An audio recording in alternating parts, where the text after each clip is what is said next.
बचपन विच कहानियां सुनते सां। एक सी राजा, एक सी राणी। ते राजे का नां सुनते सार अखां मूरे कलंगियां वाला, ताजां वाला ते अस्त्रां शस्त्रां वाला राजा आ जांदा सी। वड्डा सारा बाग, बाग विच आलीशान महल, महल च कमाल दे कमरे ते कमरियां दे विच सोहणियां चादरां विछे पलंग ते बैठी गहणियां नाल लदी हूर परी वर्गी राणी। वाह!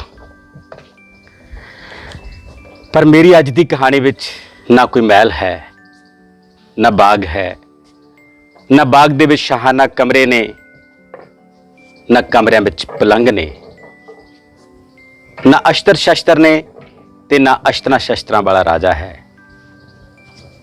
बस सिर्फ एक राणी है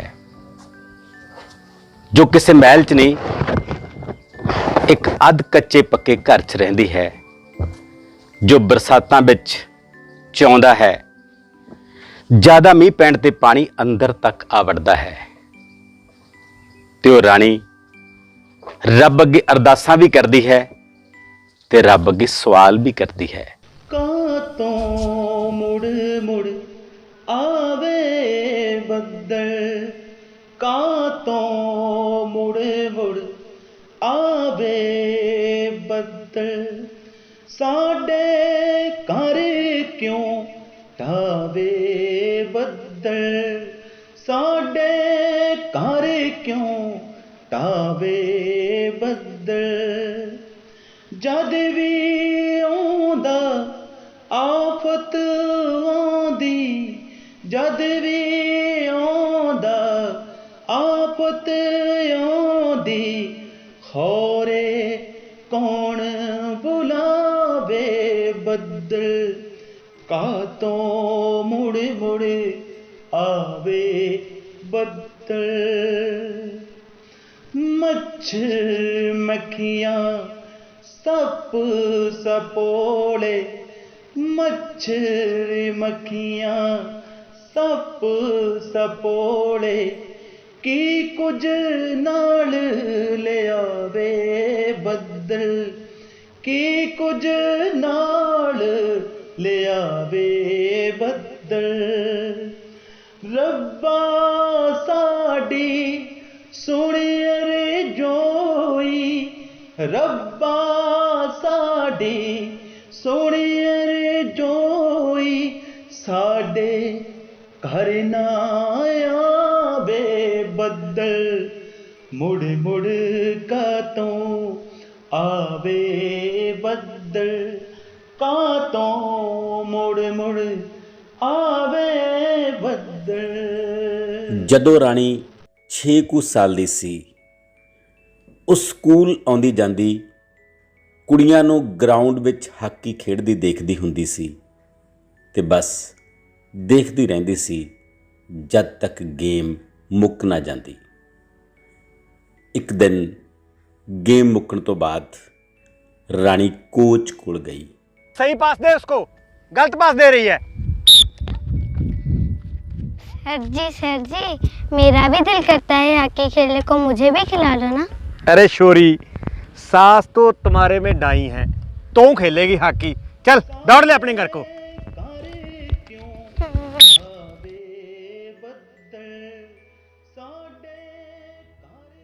सर जी हाथ जो डालो पर मन्ने भी हॉकी खेलने दे हो। अरे शोरी, काल तुम्हें कहा तो था कि तेरे में 10 किलो वजन है, तू तो ग्राउंड का एक गेड़ा लगाते ही यहीं मर जाएगी। चल दौड़ ले।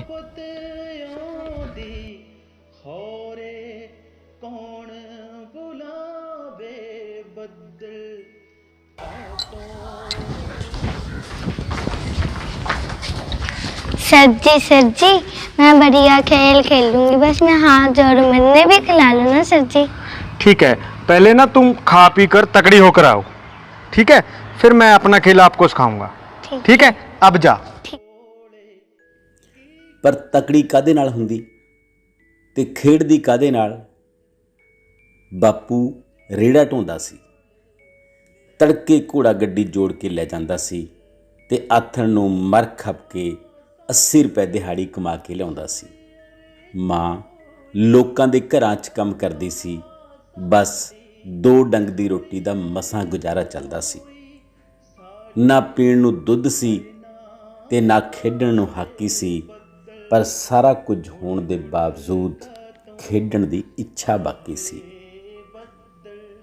ਫਿਰ ਗਰਾਊਂਡ ਵੱਲ ਚਲੀ ਗਈ। ਗਰਾਊਂਡ ਵਿੱਚ ਅਚਨਚੇਤ ਉਸ ਨੂੰ ਇੱਕ ਟੁੱਟੀ ਹੋਈ ਹਾਕੀ ਲੱਭ ਜਾਂਦੀ ਹੈ ਤੇ ਉਹ ਉਰਾਂ ਪਰਾਂ ਤੋਂ ਇੱਕ ਵੱਟਾ ਲੱਭ ਕੇ ਉਹਦੀ ਗੇਂਦ ਬਣਾ ਲੈਂਦੀ ਹੈ ਤੇ ਲੱਗ ਜਾਂਦੀ ਹੈ ਟੱਲੇ ਮਾਰਨ। ਜਦ ਖੇਡਣ ਵਾਲੀਆਂ ਕੁੜੀਆਂ ਆ ਜਾਂਦੀਆਂ, ਉਹਨਾਂ ਦੇ ਖੇਡਣ ਤੋਂ ਪਹਿਲਾਂ ਉਹਨਾਂ ਦੀ ਗੇਂਦ ਨਾਲ ਖੇਡਦੀ ਰਹਿੰਦੀ ਤੇ ਇੰਜ ਖੇਡਦੀ ਖੇਡਦੀ ਕੋਚ ਦੀ ਨਿਗਾਹ ਚੜ੍ਹ ਗਈ। ਨਜ਼ਰ ਸਵੱਲੀ ਹੋਈ ਗੁਰੂ ਦੀ, ਹੋਇਆ ਪਾਰ ਉਤਾਰਾ। ਨਜ਼ਰ ਸਵੱਲੀ ਹੋਈ ਗੁਰੂ ਦੀ, ਹੋਇਆ ਪਾਰ ਉਤਾਰਾ। ਖੇਡਾਂ ਖੇਡ ਸਭੇ ਚਿੱਤ ਕੀਤੇ, ਖੇਡਾਂ ਖੇਡ ਸਭੇ ਚਿੱਤ ਕੀਤੇ। ਦੇਖੇ ਜਗ ਨਜ਼ਾਰਾ, ਦੇਖੇ ਜਗ ਨਜ਼ਾਰਾ। ਪਰ ਅਜੇ ਮੁਸੀਬਤਾਂ ਕਿੱਥੇ ਮੁੱਕੀਆਂ ਸੀ। ਘਰ ਦੇ ਸਕਰਟ ਨਹੀਂ ਪਾਉਣ ਦਿੰਦੇ ਸਨ। ਇਹ ਮਾਂ ਦੀ ਧੀ 2 ਸਾਲ ਸਲਵਾਰ ਕਮੀਜ਼ ਵਿੱਚ ਹੀ ਖੇਡਦੀ ਰਹੀ। ਖੇਡਣ ਦੀ ਜਿੱਦ ਤੇ ਬਜਿੱਦ ਰਹੀ। ਆਂਡੀਆਂ ਗੁਆਂਢੀਆਂ ਤੇ ਰਿਸ਼ਤੇਦਾਰਾਂ ਨੇ ਮਾਂ ਬਾਪ ਨੂੰ ਤਾਨੇ ਮਾਰੇ, ਕੁੜੀ ਨੂੰ ਬਾਹਰ ਭੇਜਣ ਤੋਂ ਵਰਜਿਆ। ਪਰ ਰਾਣੀ ਨੇ ਇੱਕੋ ਗੱਲ ਆਪਣੇ ਬਾਪ ਨੂੰ ਕਹੀ, मुझे बस एक मौका दे दो, मुझे खेलते हुए देखो। अगर फिर भी आपको लगे कि मैं कुछ गलत कर रही हूँ तो मैं खेल छोड़ दूंगी। बस एक मौका बाबूजी। एक मौका दे दो बाबूजी। आखिर रानी दी जिद जित गई ते रानी नूं स्कर्ट पाउण दी आग्या मिल गई। रोज़ सवेरे 5 वजे प्रैक्टिस ते जाना पैंदा सी, पर घर विच न घड़ी सी न क्लॉक। मां आसमान वल देख के अंदाज़ा लगाउंदी, उठाउंदी, तैयार करदी अते तोर दिंदी। एक दिन सही वक्त दा अंदाज़ा ना लगा, 2-4 मिनट लेट हो गई। सर सर सर क्या सर, तन्ने पता नहीं था 5 बजे आना है? Sorry sir. सॉरी क्या? सॉरी सॉरी क्या होती है? कत्ल करो और सॉरी मांग लो, इसकी सजा मिलेगी तन्ने। जी। 200 रुपया जुर्माना और 2 घंटे फ्रंट रोल। चल। फ्रंट रोल तो औखे सौखे पूरा कर लिया, पर पैसों का ताप चढ़ गया। किहड़े मूँह नाल मंगदी 200 रुपया? घर च तां ਜ਼ਹਿਰ खाण नूं पैसा नहीं सी। मामा ਧੀਆਂ एक दूजे दे गल लग के रोन लगी। तेरे रब्बा वे किहो जहे लेखे, तेरे रब्बा वे किहो जहे लेखे। कैसी सानू दे के तोरती जून वे, हड्डां नालों मास ले गया, है नी खून वे, है नी खून वे। अखां पूंझ के मां उठी। पता नहीं किहड़ा घर मंग के लियाई। 100 रुपया लिया के रानी दी तली ते धर दिता ते रानी ने डरदी डरदी ने वही 100 रुपया कोच मूरे कर देता। बैक पे खेलना। और नीरू, तुम इन सबको ना सबको पास देते हुए, अरे देखो रे, शोरी चलाकी करे। 200 रुपये जुर्माना था, 200 रुपये, और ये 100 देने लग रही है। सर हमारे पास पैसे को ना, मेरी माँ ने पता नहीं किस किस के आगे हाथ जोड़े सर, बस 100 ही मिले हैं। अरे पागल, रौला जुर्माने का नहीं था, रौला तो तेरे लेट आने का था। सर हमारे घर घड़ी को ना, मेरी माँ आसमान की तरफ देखकर लखन लावे, फिर मन नेठावे। अरे शोरी, अब मेरी एक बात सुन ले। अरे शोरी चुप, अरे शोरी चुप, अब मेरी एक बात सुन ले। अब मैं तुम्हारी इतनी प्रैक्टिस करवाऊंगा ना, इतनी प्रैक्टिस करवाऊंगा, या तो तुम ग्राउंड छोड़ दोगी या मैं तुमको प्लेयर बनाकर छोड़ूंगा, ठीक है? बस फिर ਰਾਣੀ ਦੇ ਸੁਪਨਿਆਂ ਨੂੰ ਖੰਭ ਲੱਗ ਗਏ। ਉਸ ਨੂੰ ਸਭ ਕੁਝ ਭੁੱਲ ਗਿਆ। ਇੱਕ ਸ਼ਬਦ ਹੀ ਯਾਦ ਰਿਹਾ, ਹਾਕੀ ਹਾਕੀ ਹਾਕੀ, ਬਸ ਹਾਕੀ। ਹੁਣ ਉਹ ਹਾਕੀ ਲਈ ਕੁਝ ਵੀ ਕਰ ਸਕਦੀ ਸੀ। ਉਸਨੇ ਸਕੂਲ ਦੇ ਨੋਟਿਸ ਬੋਰਡ ਤੇ ਪੜ੍ਹਿਆ ਕਿ ਇੱਕ ਰਾਈਟਿੰਗ ਕੰਪੀਟੀਸ਼ਨ ਕਰਵਾਇਆ ਜਾ ਰਿਹਾ ਹੈ। ਉਸ ਵਿੱਚ ਜਿੱਤਣ ਵਾਲੇ ਨੂੰ ਕਲੌਕ ਇਨਾਮ ਵਿੱਚ ਦਿੱਤਾ ਜਾਏਗਾ। ਰਾਣੀ ਨੇ ਦਿਨ ਰਾਤ ਇੱਕ ਕਰ ਦਿੱਤਾ। 4 ਕੁ ਦਿਨਾਂ ਬਾਅਦ ਕਲੌਕ ਉਸ ਦੇ ਘਰ ਦੀ ਦੀਵਾਰ ਤੇ ਲਟਕ ਰਿਹਾ ਸੀ।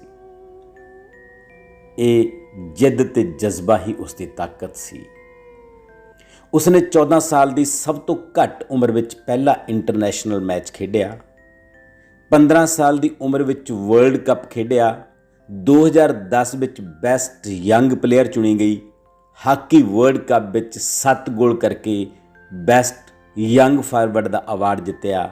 ਜੂਨੀਅਰ ਹਾਕੀ ਵਿਸ਼ਵ ਕੱਪ ਵਿੱਚ ਕਾਂਸੀ ਦਾ ਤਗਮਾ ਜਿੱਤ ਕੇ 38 ਸਾਲ ਬਾਅਦ ਭਾਰਤ ਦਾ ਪਰਚਮ ਬੁਲੰਦ ਕੀਤਾ।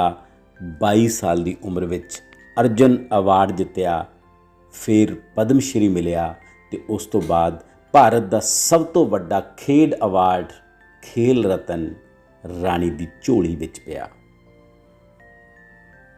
ਇਹਨਾਂ ਸਮਿਆਂ ਵਿੱਚ ਉਹ ਬਦਕਿਸਮਤ ਦੌਰ ਵੀ ਆਇਆ ਜਦ ਉਸ ਨੂੰ ਇੱਕ ਕੈਂਪ ਦੌਰਾਨ ਆਪਣਾ ਵਜ਼ਨ ਠੀਕ ਕਰਨ ਲਈ 80 ਕਿਲੋ ਵਜ਼ਨ ਚੁੱਕ ਕੇ ਪ੍ਰੈਕਟਿਸ ਕਰਨ ਲਈ ਕਿਹਾ ਗਿਆ।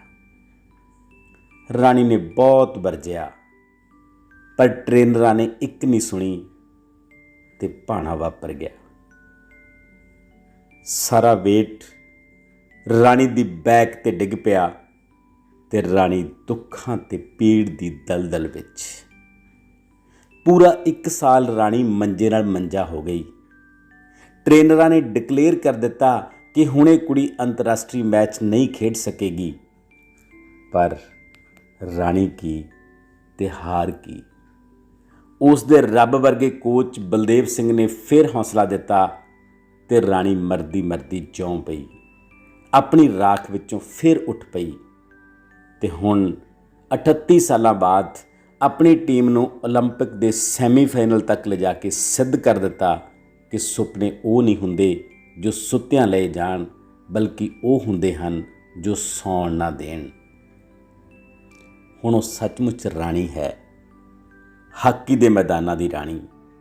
ਕਿੰਨੀਆਂ ਨਵੀਆਂ ਕੁੜੀਆਂ ਲਈ ਪ੍ਰੇਰਨਾ ਦਾ ਸੋਮਾ, ਭਾਰਤ ਦੇ ਹਾਕੀ ਦੇ ਸੁਨਹਿਰੇ ਦਿਨਾਂ ਦੀ ਆਸ, ਮਾਪਿਆਂ ਦੇ ਸਿਰ ਦਾ ਤਾਜ, ਧੀਆਂ ਨੂੰ ਕੁੱਖਾਂ ਵਿੱਚ ਮਾਰਨ ਵਾਲਿਆਂ ਦੇ ਮੂੰਹ ਤੇ ਚੁਪੇੜ, ਧੀਆਂ ਨੂੰ ਘਰਾਂ ਵਿੱਚ ਤਾੜਨ ਵਾਲਿਆਂ ਨੂੰ ਕਰਾਰਾ ਜਵਾਬ ਤੇ ਸਰਕਾਰਾਂ ਲਈ ਵੱਡਾ ਸਵਾਲ ਕਿ ਕਦ ਤੱਕ ਸਾਡੇ ਬੱਚੇ ਥੁੜਾਂ ਟੁੱਟਾਂ, ਤੰਗੀਆਂ ਤੁਰਸੀਆਂ, ਫਾਕਿਆਂ ਤੇ ਫਿਕਰਾਂ ਦੇ ਦੋਜ਼ਖ ਵਿੱਚੋਂ ਲੰਘ ਕੇ ਸਫਲਤਾ ਦੇ ਮੁਕਾਮ ਤੇ ਪਹੁੰਚਣਗੇ।